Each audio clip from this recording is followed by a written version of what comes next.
بسم الله الرحمن الرحيم ولا ليال مالين وناكسن عنبها وين هبين وناكسن ماشي أجوكتد بالدنيا دا عان كمانتا مانتا أو بيشو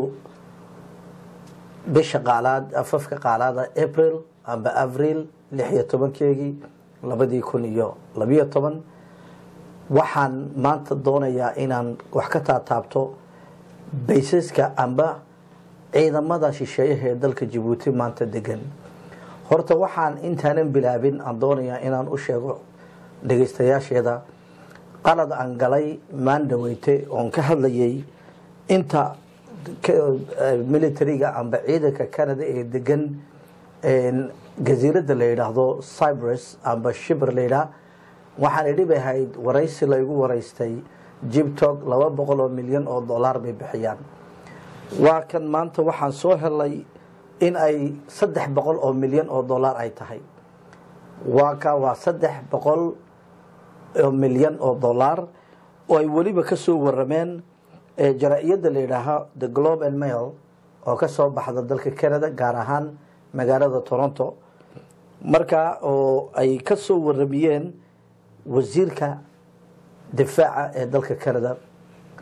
marka walaalayaal taasi xagaba kaga gudbaynaa ahaan u soo laamano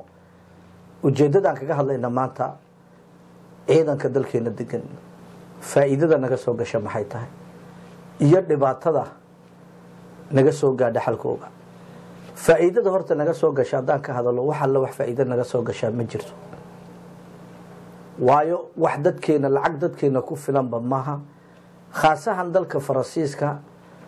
30 milyan oo euro buu bixin jiray maanta 18 milyan oo euro buu bixiyaa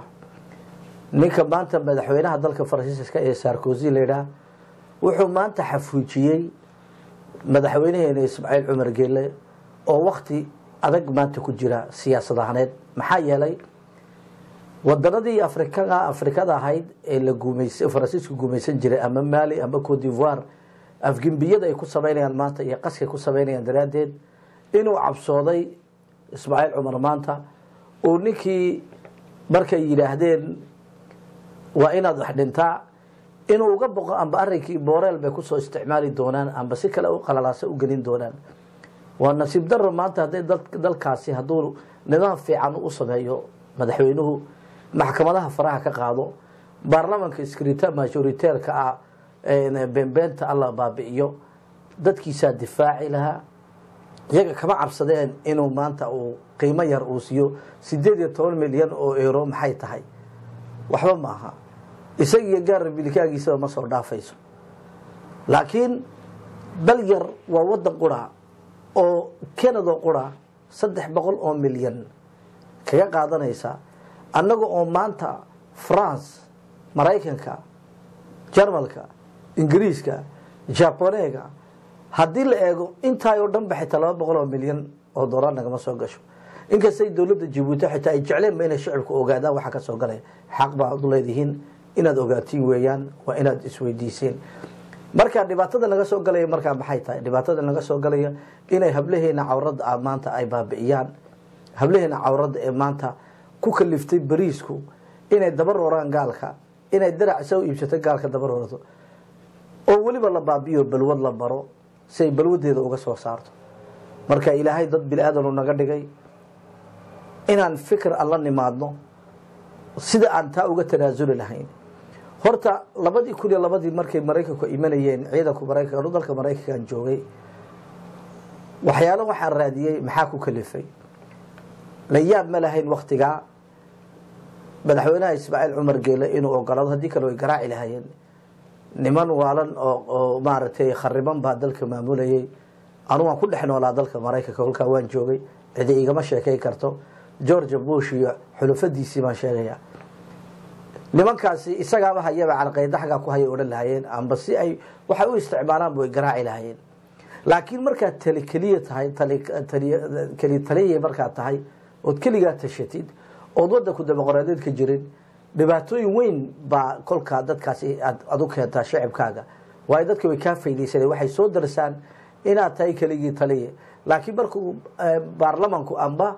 xildhibaanadu madax banaan yihiin yagaad hordhigi kartaa ood oran kartaa warde talada ka qayb gala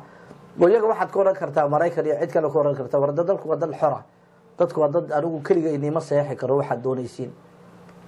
waa in macaaridku ay ka hadlaan macaaridku inay ka ordaan taa way ka ordaan nimanka waliba gaar ahaan xisbiyada sheegta way waxay ka baqayaan hadaad maanta ka hadashid oo su'aashid xisbiyada meesha baysaska meesha la dhigay amba aad ka hadashid dhimitaanka ay Faransiisku iminka dhibeenba 3 milyan oo euro 18 ka dhigeen waxayba ka baqaanba dib dambe uma orinaysid madaxtinimada qaar baa iga yiri ha ka hadlin hadaad ka hadashid waliga Djibouti wax ka noqonaysid waraanima gaal baa yahay wax ilaah baa waxay hayaan aniga gaal waxba ima hayo shacabka reer Djibouti ilaahay inta ka sokaysa shacabka reer Djibouti waxay hayaan hadduu wax ilaahay iga qorana waxaan ka noqdaba ilaahay baa yahay hadduu shacabka reer Djibouti igu soo dhiibana waan noqon laakiin talan inii sheegay inagoo iga raaliya أنا أم السعودة إنا جيبوتي أو وحكي نقضه هذا جيبوتي وحكي نقضه دقني ما يا جماعة صعب كان تبي لها كل معارض كاس كان جاي دمور دي لها مي أنا وحن قاطي إن الشعب كان جيبوتي وحضه مركز جيبوتي الجوجي لبده يكون يشتي إلى لبده يكون يشديد دبعت هذا مكان صاركي تلو حن قاستي